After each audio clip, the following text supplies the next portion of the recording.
हाय. मी ready झालेली आहे, कारण मी जाते आता महालक्ष्मी मंदिरामध्ये. मुंबईमध्ये जे महालक्ष्मी मंदिर आहे तिकडे. तर चैत्र नवरात्री सुरू झालेली आहे. गुढीपाडवा झालेला आहे. त्यानंतर चैत्र महिना चालू होतो, आपला मराठी महिना. अशी चैत्र नवरात्री सुरू आहे. तर त्या निमित्ताने मी आज ओटी भरायला जाते महालक्ष्मीची. आणि आजचा दिवस आहे ना, तो लक्ष्मी पंचमी आहे. जसं नवरात्रीतली पंचमी असते, तशी आजची ही चैत्रातली लक्ष्मी पंचमी आहे. त्यामुळे चांगला दिवस आहे. तर ओटी भरायला जाते. आता मी संध्याकाळचं जाते. दुपारनंतर जाते म्हणजे. बघूया आता काय कसं होतंय. मी तुम्हाला अपडेट देत राहीन. चला. देवीसाठीची ओटी आहे ना, ती मी घरूनच नेते. ही साडी मी घेतली आहे आणि नारळ, फळं, पुन्हा वेणी आहे, गजरे आहे, कमळ आहे. हे सगळं मी घरूनच घेऊन जाणार आहे. तिकडे नाही घेणार आहे मी मंदिराच्या इथे. थोडंसं माझ्या साडीबद्दल पण सांगते. तर ही मी महेश्वरी साडी नेसलेली आहे. मी माझ्या आधीच्या व्हिडिओमध्ये पण दाखवली होती महेश्वरी. आणि याचा ब्लाउज शिवून आलेला नाहीये. अजून मी शिवलाच नाहीये. तर त्यामुळे मी हा खणाचा ब्लाउज घातलेला आहे याच्यावर. तर मॅच होतोय आणि एक ही धूपछाव साडी आहे. तुम्ही बघाल असं वळली तर वेगळी दिसते. तर त्यामुळे हा ब्लाउज मॅच होतोय आणि मला असं कॉन्ट्रास्ट चालतं. असं काही अगदी परफेक्ट मॅचिंग नाही लागत. थोडासा रंग होतोय मॅचिंग आणि साडीला चांगला वाटतोय म्हणून मी ही कॉम्बिनेशन केलेलं आहे. ठीक आहे. निघते मी आता. बाय. हा महालक्ष्मी मंदिराचा परिसर आहे. इथून एंट्री आहे. पुढे जे दिसतंय ते महालक्ष्मीचं मंदिर आहे. इथे तुम्हाला ओटीचं सामान मिळतं, फळं, फुलं सगळं मिळतं. पण मी घरूनच घेऊन जाते. ही माझ्या आईची सवय आहे. कारण आपल्या पसंतीचं सगळं तुम्हाला नेता येतं देवीसाठी. तिथे गेल्यावर तिथे जे अवेलेबल आहे तेच घ्यावं लागतं.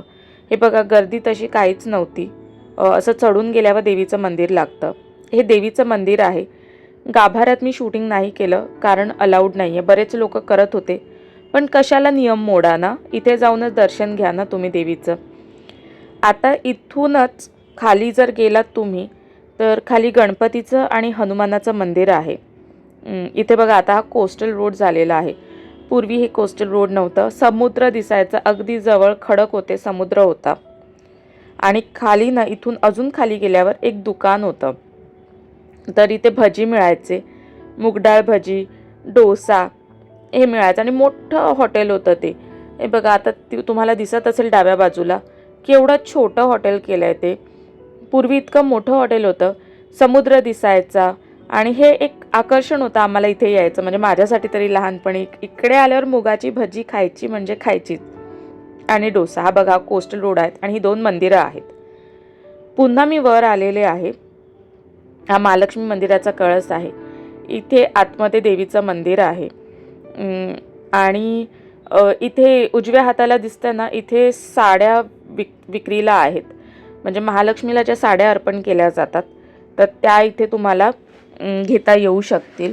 देवीच्या साड्या म्हणजे काय, जेव्हा एखादा चांगला प्रसंग असेल तेव्हा तुम्ही आशीर्वाद म्हणून ती वापरू शकता. मी बघितल्या, पण मी काही घेतली नाही साडी. आता हे जे तुम्हाला दिसतंय ना, हा महालक्ष्मी रेसकोर्सचा एरिया आहे पूर्ण.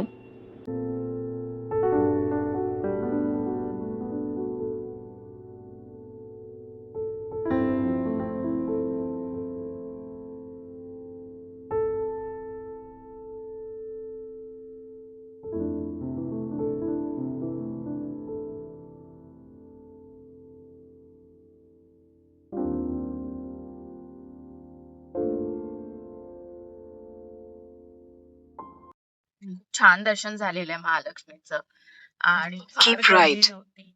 अ, थोडाच वेळ उभं राहावं लागलं. पण माझं म्हणजे मी जाऊन 1 तासात पूर्ण दर्शन झालेलं आहे माझं. अ, 1 तासाच्या आत मी म्हणजे जेव्हा पोहोचल्यापासून 1 तासाच्या आत दर्शन होऊन मी आता टॅक्सीत बसून पोहोचेन पण घरी. एवढी गर्दी नव्हती. कारण फार लोक म्हणजे ही नवरात्री फॉलो नाही करत, चैत्र नवरात्री. पण बऱ्याच जणांकडे असते. चैत्र गौर बसते. तर अ, त्याच्यामुळे हे महालक्ष्मी मंदिरात एवढी गर्दी नव्हती जितकी नेहमीच्या नवरात्रीत असते तशी. पण आज लक्ष्मी पंचमी होती, जसं मी आधी सांगितलं त्याप्रमाणे. तर चांगला दिवस होता आणि छान दर्शन झालेलं आहे माझं.